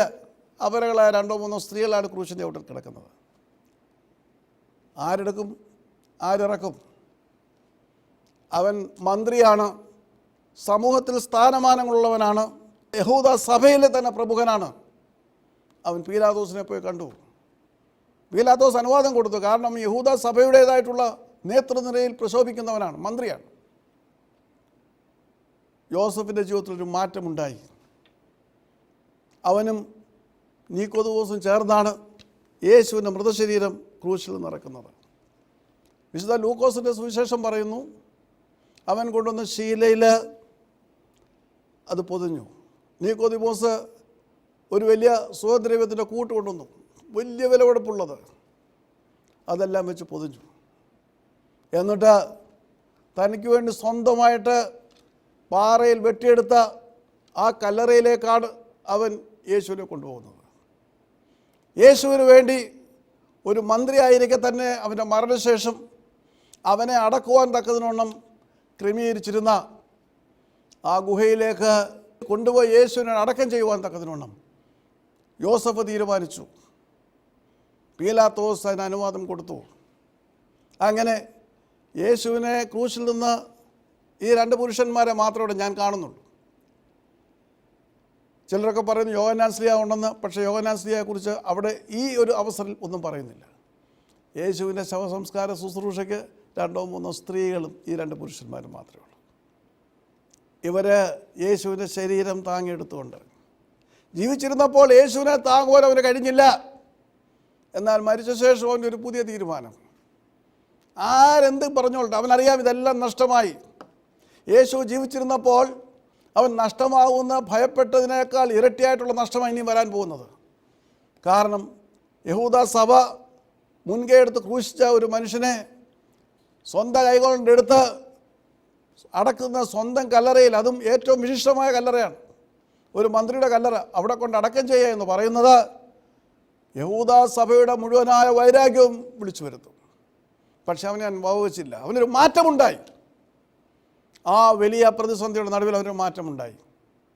അവനും നീക്കോദോസും ചേർന്നാണ് യേശുവിൻ്റെ ശരീരം ചുവന്നുകൊണ്ട് തൊട്ടടുത്തുള്ള കല്ലറയിൽ കൊണ്ടുവെക്കുന്നത്. അടക്കി വലിയ കല്ലുരുട്ടി വെച്ചു. അപ്പോൾ യഹൂദ പുരോഹിതന്മാരും മഹാപുരോഹിതരും ഒത്തുചേർന്നു. ഇവൻ ഉയർത്തെഴുന്നേൽക്കുമെന്ന് നേരത്തെ പറഞ്ഞിട്ടുണ്ട്. അതുകൊണ്ട് പട്ടാളത്തെ അയച്ചവരെ, പടയാളികളെ അയച്ച് അതിന് വേണ്ട ക്രമീകരണം ചെയ്യണം, അതിന് കാവൽ വേണം. പീലാത്തോസ് പറഞ്ഞു, വേണ്ട, നിങ്ങൾക്ക് തന്നെ പടയാളികളുണ്ടല്ലോ, അവരെ കൂടി ചെയ്യിപ്പിക്കുക. അവർ യേശുവിൻ്റെ ശവസംസ്കാര അവരെന്ന് ഞാൻ പറയുമ്പോൾ അരിമത്യക്കാരനായ യോസഫും നീക്കോദെമോസും 2-3 സ്ത്രീകൾ ആദ്യോടന്തം ഉണ്ടായിരുന്ന മഗ്ദലക്കാരി അവിടെയുണ്ട്. അവർ യേശുവിൻ്റെ ശവസംസ്കാര ശുശ്രൂഷ പൂർത്തിയാക്കുകയാണ്. കർത്താവിൽ പ്രിയ സഹോദരങ്ങളെ, യേശുവിൻ്റെ രഹസ്യ ശിഷ്യയായിട്ടാണ് നീ ഇതുവരെ ജീവിച്ചിരുന്നതെങ്കിൽ ഇന്ന് ഈ വലിയ കെടുതിയുടെ നടുവിൽ, ഈ വലിയ മഹാമാരിയുടെ നടുവിൽ നിന്നുകൊണ്ട് നീ യേശുവിന് വേണ്ടി എഴുന്നേൽക്കണം. അനേകർക്ക് യേശുവിൻ്റെ സ്നേഹം പകർന്നു കൊടുക്കണം. യേശുവിൻ്റെ സാക്ഷിയായിക്കൊണ്ട് നീ പ്രവർത്തിക്കുവാനൊരു പുതിയ തീരുമാനമെടുക്കണം. അതിൽ നിമിത്തം ഉണ്ടാകുന്ന ഭവിഷ്യത്തുകളെക്കുറിച്ച് നീ ഭയപ്പെടരുത്. യോസഫിന് ആ തീരുമാനമെടുക്കുവാൻ കഴിഞ്ഞത് യേശു മരിച്ചു കഴിഞ്ഞ ശേഷമാണ്. പക്ഷേ യേശുവിന് വേണ്ടി ചെയ്ത ഏറ്റവും വലിയ ശുശ്രൂഷയായിരുന്നു അത്. അല്ലെങ്കിൽ എവിടെയെങ്കിലും വെട്ടിക്കുഴി കുഴിച്ചാൽ കുരിശിൻ്റെ വീട്ടിൽ അങ്ങേപ്പുറത്ത് മാറ്റിയത് കുഴിച്ചിടുമായിരുന്നു. അവൻ പോയി അവൻ്റെ കൈ കൊണ്ട് യേശുവിനെ താങ്ങും. ജീവിച്ചിരിക്കുമ്പോൾ ഒരിക്കലും ഒരു ശിഷ്യന് സാധിക്കാത്ത കാര്യമാണ്. ശിഷ്യന്മാർക്ക് ആർക്കും ആ പദവി ലഭിച്ചില്ല. എല്ലാവരും ഓടിപ്പോയി, എല്ലാവരും ഭയപ്പെട്ടിരുന്നു. എന്നാൽ ഭവിഷ്യത്തുകളെ വകവെക്കാതെ യേശുവിന് വേണ്ടി തീരുമാനമെടുത്തുകൊണ്ട്, യേശുവിൻ്റെ ജീവനറ്റ ശരീരം താങ്ങിയെടുത്തുകൊണ്ട് അവൻ ആ കല്ലറയിലേക്ക് പോവുകയാണ്. എന്ത് വലിയ ഭാഗ്യമാണ്! ഈ മാറ്റമാണ് ഈ കെടുതിയുടെ കാലത്ത് നമുക്കുണ്ടാകേണ്ടത്. യേശുവിനെക്കുറിച്ച് അനുഭവമുള്ളവർ എത്രയോ പേരാണ്. എൻ്റെ സുഹൃത്ത് വലയത്തിലല്ല, എൻ്റെ സ്നേഹിതരായിട്ട് എത്രയോ പേരുണ്ട്. പക്ഷേ അവർക്കൊക്കെ ഉള്ളൊരു പ്രശ്നം ഈ ഭയമാണ്. യേശുവിന് വേണ്ടിയിട്ട് പറയുകയാണെങ്കിൽ യേശുവിനെക്കുറിച്ച് മറ്റുള്ളവരെ അറിയിക്കുവാൻ അവർക്ക് കഴിയാത്തതിൻ്റെ കാരണം അവർ ഭയപ്പെടുന്നു. മറ്റുള്ളവരുടെ പ്രതികരണം എന്താണ്? ഈ പ്രതികരണം എൻ്റെ പ്രതിച്ഛായ ബാധിക്കുമോ? സമൂഹത്തിലുള്ള എൻ്റെ സ്ഥാനമാനത്തെ തകർക്കുമോ? എൻ്റെ സമ്പത്തിന് തുരങ്കം വെക്കുമോ? അതെ, എന്നെക്കുറിച്ചൊരു ഭക്തരെന്നൊക്കെയുള്ള ചില നിലപാടുകളുണ്ട്. സഭയിൽ എനിക്ക് ചില സ്ഥാനമാനങ്ങളുണ്ട്. അവയൊക്കെ തകർന്നു പോകുമോ? അതുകൊണ്ടാണ് യേശുവിനെ പരസ്യമായിട്ട് സാക്ഷിക്കുവാൻ കഴിയാത്തത്. എൻ്റെ യേശു എനിക്ക് മതിയാവുമെന്ന് പറയുവാൻ കഴിയാത്തത്. ഇന്ന് അനേകർ അങ്ങനെ മുൻപോട്ട് പോകുമ്പോൾ അവരൊക്കെയും ഈ അരിമത്യക്കാരനായ യോസഫിൻ്റെയും അതോടൊപ്പം നിക്കോദിമോസിൻ്റെയും പട്ടികയിൽപ്പെടുന്നവരാണ്. പക്ഷേ അവരൊരു മാറ്റം ജീവിതത്തിൽ ഉണ്ടാക്കി. There was a change. When Jesus died, a great change had come upon Joseph. He decided, well, come what may, I'll go to Pilate, I'll get his body and bury it in my own tomb. It's not an honorary tomb, mind you, hewn from the rock. And you know, there's a lot of difference between the tomb of a common man and the tomb of a minister. There's a garden around it. It was meant for the burial of a very rich person, and this man was a minister. So he had made a tomb for himself in the most beautiful way. You see, there was a garden around it and it is hewn from the rock. So Jesus was given the best burial possible. He was buried as a king. And you know, it was these two people. Joseph had brought down the body from the cross. He had wrapped it in linen. And then both of them, Nicodemus and himself, carried it to the tomb. What a great privilege. They made a decision. There will be no more secret disciples. They have come out publicly, come what may. The Jewish church will not leave them, they know. They know their positions in the Sanhedrin will be completely removed. They know it will affect their riches and status in the society. But they never bothered about it. They decided to stand tall for Jesus, come what may. എന്തെല്ലാം സംഭവിച്ചാലും യേശുവിന് വേണ്ടി സാക്ഷികളാകുവാൻ തക്കവണ്ണം അവർ തീരുമാനിച്ചു. യേശുവിനെ സ്വീകരിക്കുവാൻ തീരുമാനിച്ചു. യേശുവിനെ എടുക്കുവാൻ തീരുമാനിച്ചു. സ്വന്തം കല്ലറ യേശുവിനോട് സമർപ്പിക്കുവാൻ തീരുമാനിച്ചു. അതിൽ പല വലിയ കാര്യം എന്താണ്? യഹൂദ നേതാക്കന്മാരെ അമ്പരപ്പിച്ചു എന്നാണ് പാരമ്പര്യം പറയുന്നത്. അവർ ഞെട്ടിപ്പോയി. പരസ്യമായിട്ട് അതുവരെ ഒരു അക്ഷരം മിണ്ടാതിരുന്ന അരിമത്യക്കാരനായ യോസഫ് ഇപ്രകാരം ഒരു നടപടി എടുത്തപ്പോൾ അവർ സ്തബ്ധരായിപ്പോയി. യേശുവിന് വേണ്ടി തീരുമാനമെടുത്തത് കൊണ്ടാണ് യേശുവിന് അപ്രകാരം രാജകീയമായ ശവസംസ്കാരം നടത്തുവാൻ തക്കവണ്ണം. രാജകീയമെന്ന് ഞാൻ പറയുന്നത്, അല്ലെങ്കിൽ അവനെ കുറ്റക്കാരുടെ കൂട്ട് കുറ്റവാളികളെ പോലെ കൊണ്ട് കുഴിച്ചിനുമായിരുന്നു. എന്നാൽ എല്ലാ അർത്ഥത്തിലും ആ യഹൂദ ആചാരപ്രകാരം ഏറ്റവും സമുന്നതമായ രീതിയിലാണ് ആ ശരീരം ഈ 2 പേരും 2-3 സ്ത്രീകളും ചേർന്ന് സംസ്കരിക്കുന്നത്. യേശുവിന് വേണ്ടി പ്രവർത്തിക്കുവാൻ കഴിയണമെങ്കിൽ സഹോദര സഹോദരി, ചുമ്മാതിരുന്ന് പ്രാർത്ഥിക്കുന്നു പറഞ്ഞിട്ട് കാര്യമില്ല. നീ യേശുവിന് വേണ്ടി എഴുന്നേൽക്കണം. അരിമത്യക്കാരനായ യോസഫിനെ പോലെ ധൈര്യത്തോടെ എഴുന്നേൽക്കണം. പുറമേ ലോകം കാണട്ടെ. അവന് ഭയമില്ലായിരുന്നു. നേരെ പോയത് താഴ്ന്ന മഹാപുരോഹിതൻ്റെ അടുക്കലേക്കല്ല, അതേ റോമൻ നാടുവാഴിയായിരുന്ന പീലാത്തോസിൻ്റെ അടുക്കലേക്കാണ്. അവൻ പീലാത്തോസിനോട് സംസാരിക്കുമ്പോൾ പീലാത്തോസിനത് കൊടുക്കാതിരിക്കുവാൻ നിർവാഹമില്ല. കാരണം ഒരു മന്ത്രിയാണ്, സന്നിധി സംഘത്തിലെ അംഗമാണ്. യാതൊരു രീതിയിലും അത് തിരസ്കരിക്കുവാൻ സാധ്യമല്ല. എൻ്റെ നിങ്ങളുടെ ആത്മീയ ജീവിതത്തിൽ നാം യേശുവിന് വേണ്ടി എഴുന്നേൽക്കുവാൻ തീരുമാനിക്കുമ്പോൾ അതുണ്ടാക്കുന്ന ചലനങ്ങൾ എത്രമാത്രമാണ് നമുക്ക് അറിഞ്ഞുകൂടാ. യേശു എങ്ങനെയാണ് നമ്മളെ എടുത്ത് ഉപയോഗിക്കാൻ പോകുന്നത് അറിഞ്ഞുകൂടാ. ആ യോസഫിനെ പോലെയും നിക്കോദിമോസിനെ പോലെയും യേശുവിനെ ചുമന്നുകൊണ്ട് വരുവാനുള്ളൊരു വലിയ ഭാഗ്യമാണ് നമ്മുടെ ജീവിതത്തിലുള്ളത്. പക്ഷേ അതിനൊരു മാറ്റം ആവശ്യമുണ്ട്. നമ്മുടെ വീക്ഷണത്തിന് മാറ്റം ആവശ്യമുണ്ട്. നമ്മുടെ ദർശനത്തിന് മാറ്റം ആവശ്യമുണ്ട്. നമ്മുടെ തുടർന്നുള്ള ജീവിതത്തിൽ ഒരു പുതിയ പന്താവ് വെട്ടി തുറക്കണം. അവിടെ നഷ്ടമുണ്ടാകും, അവിടെ കഷ്ടമുണ്ടാകും, പ്രയാസങ്ങളുണ്ടാകും. ഈ സംഭവം കഴിഞ്ഞ് അവർ അരിമത്യക്കാരനായ യോസഫിനെ ജയിലിലടച്ചു എന്നാണ് പാരമ്പര്യം പറയുന്നത്. ജയിലിലടച്ചു.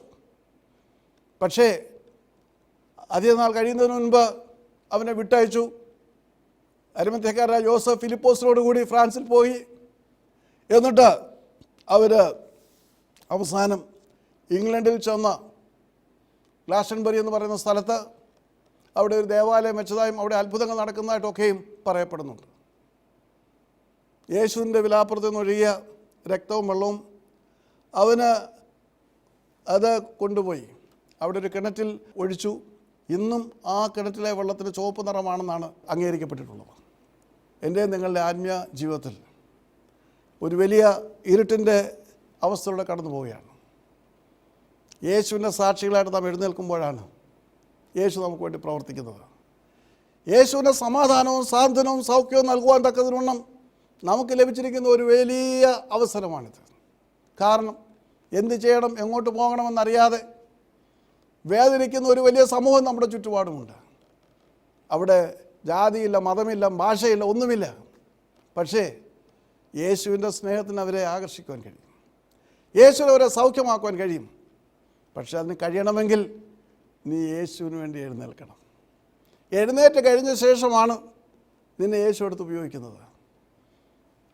യേശു ക്രൂശിക്കപ്പെടുന്ന നേരം വരെയും യേശു വിചാരണ ചെയ്യപ്പെട്ടപ്പോഴോ ക്രൂശിലേക്ക് കൊണ്ടുപോകുമ്പോഴോ ഒന്നും യോസഫിന് മാറ്റമില്ലായിരുന്നു. എന്നാൽ യേശു മരിച്ചു കഴിഞ്ഞ ഉടൻ അവൻ്റെ ജീവിതത്തിലെ പരാജയം എവിടെയാണെന്ന് മനസ്സിലാക്കി ആരോടും അഭിപ്രായം ചോദിച്ചില്ല. യഹൂദ പുരോഹിതന്മാരോടോ മഹാപുരോഹിതന്മാരോടോ അഭിപ്രായം ചോദിച്ചില്ല. സന്നിധി സംഘത്തിലെ അംഗങ്ങളെ വിളിച്ചുകൂട്ടിയില്ല. അവൻ്റെ തീരുമാനം അവൻ സ്വയമായിട്ട് പ്രാവർത്തികമാക്കുകയാണ്. He never bothered to ask others what he should do. He never went to the high priest. He never consulted with other members of the Sanhedrin. He went straight away to the Roman governor, Pontius Pilate. And he asked with that authority. He was a minister. And we find that he took the body. Pilate gives him the permission. He takes the body and buries it. This should be an eye-opener for you and me. If you are a secret disciple of Jesus, so far, if you have failed to be a witness for Jesus publicly, if you have failed to stand up for Jesus publicly, my dear brothers and sisters, this is a golden opportunity for you to stand up for Jesus. To declare to the world, Jesus is my experience.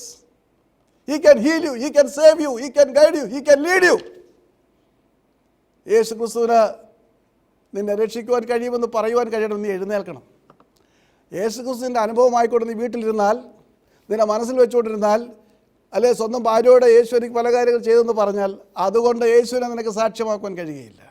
യേശുവിൻ്റെ സാന്ത്വനവും സമാധാനവും യേശുവിൻ്റെ സൗഖ്യവും മറ്റനേകർക്ക് പകരുവാൻ കഴിയുകയില്ല. ഏത് സ്ഥാനത്തായിരുന്നാലും യേശുവിൻ്റെ സാക്ഷിയായിട്ട് എഴുന്നേൽക്കുമ്പോഴാണ് യേശുവിന് വേണ്ടിയിട്ട് പറയുവാൻ ചങ്കൂറ്റം കാണിക്കുമ്പോഴാണ് യേശു നിന്നെ എടുത്ത് ഉപയോഗിക്കുന്നത്. എനിക്ക് അനേകരെ അറിയാം, യേശുവിന് വേണ്ടി എഴുന്നേൽക്കുവാൻ കഴിവില്ലാത്ത, ഭയപ്പെട്ടുകൊണ്ട് ജീവിക്കുന്ന അവസ്ഥ, മറ്റുള്ളവരുടേതായിട്ടുള്ള പ്രതികരണത്തെ ഭയപ്പെടുന്നവർ, മറ്റുള്ളവർ എന്ത് ചിന്തിക്കുമെന്ന് ഭയപ്പെടുന്നവർ, സ്വന്തം സഭയിലെ സ്ഥാനമാനങ്ങൾ പോയിപ്പോകുമോ എന്ന് ഭയപ്പെടുന്നവർ. ആ ഭയത്തെ പൊളിച്ചോട് നീ മുൻപോട്ട് പോകുമ്പോഴാണ് യേശു നിന്നെ എടുത്ത് ഉപയോഗിക്കുന്നത്. അതിൻ്റെ ഏറ്റവും വലിയ ഒരു എളിയ സാക്ഷിയാണ് ഞാൻ. അതൊരു ജീവിതാനുഭവമാണ്. ഒരു കാലത്ത് ഞാനും ഇങ്ങനെ ഭയപ്പെട്ടിരുന്ന കാലമുണ്ടായിരുന്നു.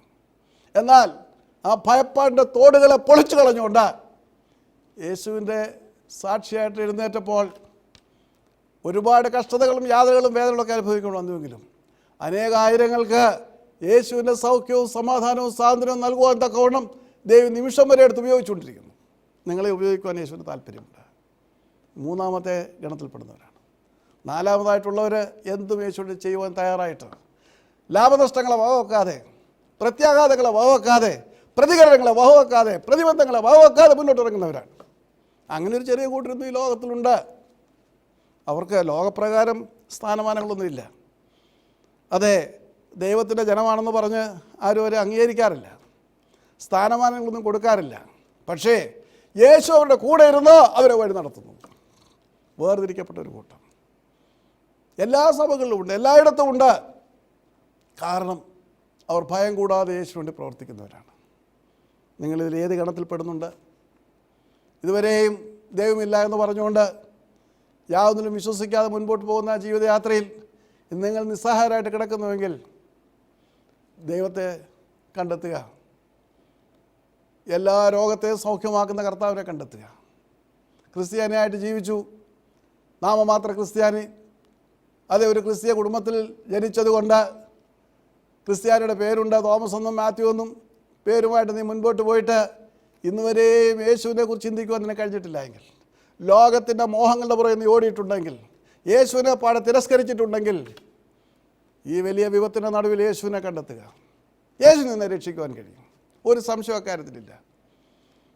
ഒരുപക്ഷേ ഈ ആപത്തിൻ്റെ നടുവിൽ മറ്റനേകരോട് നീ പ്രാർത്ഥിക്കാൻ പറഞ്ഞേക്കാം. പക്ഷേ നിനക്ക് യേശുവുമായിട്ടൊരു ബന്ധമില്ലെങ്കിൽ, ഒരു ബന്ധം നീ യേശുവുമായിട്ട് പുനഃസ്ഥാപിക്കുന്നില്ലെങ്കിൽ ആരൊക്കെ പ്രാർത്ഥിച്ചാലും വിഫലമാണ്. ഒരു പുതിയ ബന്ധം സ്ഥാപിക്കുക, യേശുവിന് വേണ്ടി പ്രവർത്തിക്കുവാൻ തക്കവണ്ണം സജ്ജമാകുക, സമർപ്പിക്കുക, യേശുവിനോട് നിൻ്റെ തെറ്റുകൾ ഏറ്റുപറയുക, അനുദപിക്കുക, ഒരു പുതിയ മനുഷ്യനാകുക, പുതിയ സൃഷ്ടിയായിട്ട് മാറുക. അപ്പോൾ യേശു എടുത്ത് ഉപയോഗിക്കും. നീ അരിമത്യക്കാരനായ യോസഫിനെ പോലെയോ നിക്കോദിമോസിനെ പോലെയോ ഒരു രഹസ്യ ശിഷ്യനായിട്ടാണ് നാളിതുവരെയും തുടർന്നതെങ്കിൽ, യേശു ചെയ്ത നന്മകൾ അനവധിയാണ്, പകർന്ന അനുഗ്രഹങ്ങൾ അനവധിയാണ്. പക്ഷേ അത് പറയുവാൻ ലജ്ജയാണ്. യേശു തന്ന സൗഖ്യം വളരെ വലുതാണ്, പക്ഷേ അത് പറയുവാൻ ലജ്ജയാണ്. ചില മഹാരോഗങ്ങൾ പിടിപെട്ട് പ്രാർത്ഥിക്കുകയോ ഉപവസിക്കുകയോ ചെയ്ത് അതേ വീണ്ടും ജീവിതത്തിലേക്ക് മടങ്ങി വന്ന ചില സഹോദരങ്ങൾ എൻ്റെ ശുശ്രൂഷയിലൊക്കെ പെടുന്നവരാണ്. അവർ വ്യക്തമായിട്ട് ശുശ്രൂഷ വരികയില്ല, അവർ വന്ന് എല്ലാ കാര്യവും സാധിച്ചിട്ട് പോകും. പക്ഷേ സൗഖ്യം പ്രാപിച്ച് മുന്നോട്ട് പോയി കഴിയുമ്പോൾ അവർ പറയുന്നത് അവരെ ചികിത്സിച്ച ഹോസ്പിറ്റലിൻ്റെ പേരാണ്. യേശുവിനവിടെ സ്ഥാനമില്ല. വ്യക്തിപരമായ ബന്ധത്തിൽ പറയും യേശു എന്നെ സൗഖ്യമാക്കിയെന്ന്, അല്ലാത്തപ്പോൾ പറയും ഈ ആശുപത്രിയാണ് എന്നെ സൗഖ്യമാക്കിയെന്ന്. നീ ഒരു രഹസ്യ ശിഷ്യനായിട്ട് തുടരാൻ ആഗ്രഹിക്കുന്നുവെങ്കിൽ യേശു നിന്നെ എടുത്ത് ഉപയോഗിക്കാൻ സാധ്യമല്ല. ഈ മഹാമാരിയുടെ നടുവിൽ, ഈ മഹാകെടുതിയുടെ നടുവിൽ യേശുവിന് നിന്നെ ഉപയോഗിക്കാൻ ആഗ്രഹമുണ്ട്. പക്ഷേ നീ യേശുവിന് വേണ്ടി എഴുന്നേൽക്കണം. ഒരു കാര്യം ഞാൻ സ്പഷ്ടമാക്കട്ടെ, യേശു ചെന്ന അരിമത്യക്കാരനായ യോസഫിന് ദർശനം കൊടുത്തല്ല അവൻ വന്നത്. യേശു എന്ന നിക്കോദിമോസിനോട് സ്വപ്നത്തിൽ സംസാരിച്ചിട്ടല്ല വന്നത്. അതൊരു വ്യക്തിപരമായ തീരുമാനമായിരുന്നു. കാരണം അവൻ യേശുവിൻ്റെ ശിഷ്യനായിരുന്നു, യേശുവെ വിശ്വസിച്ചിരുന്നു. ഒരു ശിഷ്യന് അതിൻ്റേതായ ഉത്തരവാദിത്വമുണ്ട്. യേശു എന്ന് പറയേണ്ട കാര്യമില്ല. തൻ്റെ 11 ശിഷ്യന്മാർ ഓടി ഓടിച്ചപ്പോൾ മറ്റൊരുവൻ യേശുവിന് കൊണ്ട് എഴുന്നേൽക്കുകയാണ്. അതുകൊണ്ട് എൻ്റെ വാക്കുകൾ ഞാൻ ചുരുക്കുകയാണ്. കർത്താവിൽ പ്രിയ സഹോദരങ്ങളെ, നിങ്ങൾ ഏത് ഗണത്തിൽപ്പെടുന്നു? ഇന്ന് ഈ മഹാമാരിയുടെ നടുവിൽ, ഈ കെടുതിയുടെ നടുവിൽ യേശുവിൻ്റെ സൗഖ്യവും സാന്ത്വനവും സമാധാനവും പകരുവാൻ യേശുവിന് അനേകരെ ആവശ്യമുണ്ട്. ഇവിടെ യേശുവിനെ കുറിച്ച് അനുഭവമില്ലാത്തവരല്ല, പിന്നെയോ ആ അനുഭവത്തെ മറ്റുള്ളവരോട് പങ്കുവെക്കുവാൻ ഭയപ്പെടുന്നവരാണ് അനേകർ. തങ്ങളുടേതായിട്ടുള്ള സാമൂഹ്യ സ്ഥാനമാനങ്ങളും മറ്റ് സമ്പത്തിൻ്റേതായിട്ടുള്ള പല വഴികളും നിന്നുപോകുമെന്നുള്ള ഭയത്തിൽ, അതെ, മുൻപോട്ടുള്ള യാത്രയിൽ ഇതൊക്കെ നഷ്ടപ്പെട്ടു പോകും. യേശുവിനെ കുറിച്ച് പറഞ്ഞാൽ ഞാൻ ചോദിക്കട്ടെ, നിൻ്റെ ഭാവിയെക്കുറിച്ച് ആർക്ക് പ്രവചിക്കുവാൻ കഴിയും? നീ യേശുവിനെ രക്ഷിതാവായിട്ട് സ്വീകരിച്ച് അനുഭവസ്ഥനാണ്, യേശുവിൻ്റെ അനുഗ്രഹങ്ങൾ അത്ഭുതങ്ങൾ അനുഭവിക്കുന്നവനാണ് എങ്കിൽ നീ അതിനു വേണ്ടി എഴുന്നേൽക്കുക.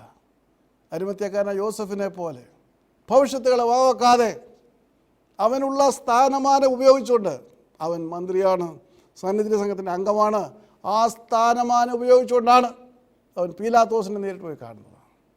യേശുവിന് വേണ്ടി ഏറ്റവും വലിയൊരു തീരുമാനമാണ് അവിടെ പ്രാവർത്തികമാക്കുന്നത്. അങ്ങനെ സ്വന്തം കൈകൊണ്ട് യേശുവിനെ കുരിശിൽ നിറക്കി അവനെ എടുത്തുകൊണ്ട് പോയി സംസ്കരിക്കുകയാണ്. എത്ര വലിയ ഭാഗ്യമാണ്. പിന്നീട് അവൻ യേശുവിന് വേണ്ടി വലിയ അത്ഭുതങ്ങൾ, വലിയ വലിയ കാര്യങ്ങൾ പ്രവർത്തിച്ചു വന്ന ചരിത്രം പറയുന്നുണ്ട്. ഞാനിവിടെ ചുരുക്കുകയാണ്. എൻ്റെയും നിങ്ങളുടെ ആത്മീയ ജീവിതത്തിൽ, പ്രത്യേകിച്ച് ഈ COVID-19 ഭയാനകമായ താണ്ഡവത്തിൽ ലോകം ഞടുങ്ങി നിൽക്കുമ്പോൾ യേശുവിൻ്റെ സാന്ത്വനവും സമാധാനവും സൗഖ്യം നൽകുവാൻ യേശുവിന് അനേകരെ ആവശ്യമുണ്ട്. നീ യേശുവിനെ അനുഭവിച്ചറിഞ്ഞിട്ടുണ്ടെങ്കിൽ എഴുന്നേൽക്കുക, യേശുവിന് വേണ്ടി പ്രവർത്തിക്കുവാൻ തീരുമാനിക്കുക. യേശു നിന്നെ ഉപയോഗിക്കും. അപ്രകാരം ഒരു അനുഭവത്തിലേക്ക് വരുവാൻ തക്കതിനുണ്ട് ദൈവത്തിൻ്റെ പരിശുദ്ധാത്മാവ് നിങ്ങളെ സഹായിക്കട്ടെ. ദൈവം നമ്മെ അനുഗ്രഹിക്കട്ടെ.